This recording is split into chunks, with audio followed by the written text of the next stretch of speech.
Alright mga katoks, welcome back to our channel. At today's episode, we're gonna paint illusion ruby, illusion series tayo mga katoks ng prismatic powder coating. Meron tayong deck dito at apply tayo ng illusion series, illusion ruby kami.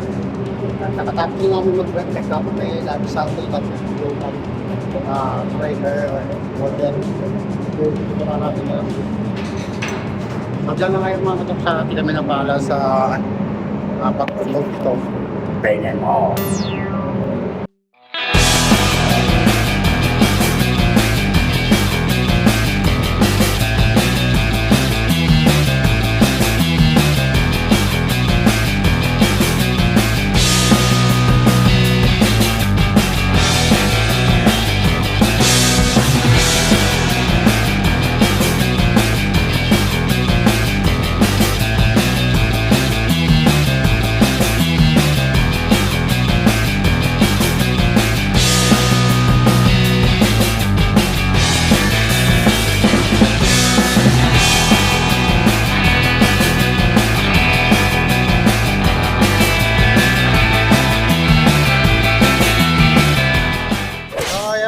Katrops, kakatapos na natin maglagay ng ating gulay. But hindi pa ito tapos mga katrops. Maglalagay pa tayo ng clear para mag-pop up yung illusion na kulay. Ang sistema nito mga katrops ay candy 2-coat system candy. Kaya tinawag to na 2 coats kasi wala 2 primaries. Kulay na illusion tsaka clear lang. So mamaya makikita natin yung totoong kulay nito. Kaya nakakabalyo to kasi illusion. Ano mo, mas okay na to pero mas okay pa yan pag linagyan na ng kulay. Yeah.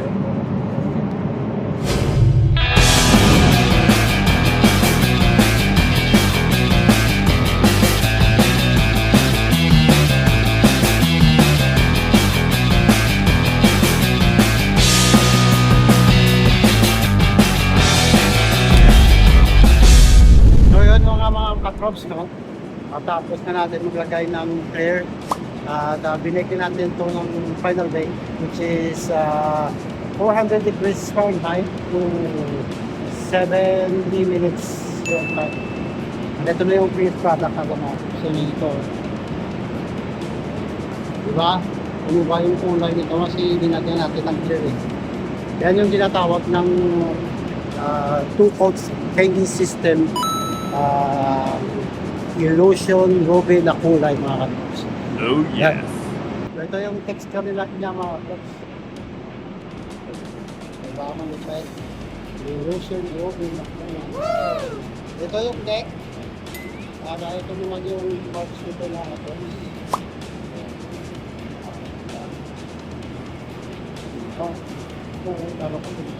Wow! Para ka lang nalalamin. So yun, sa mga mahilig sa mga ganitong kulay na illusion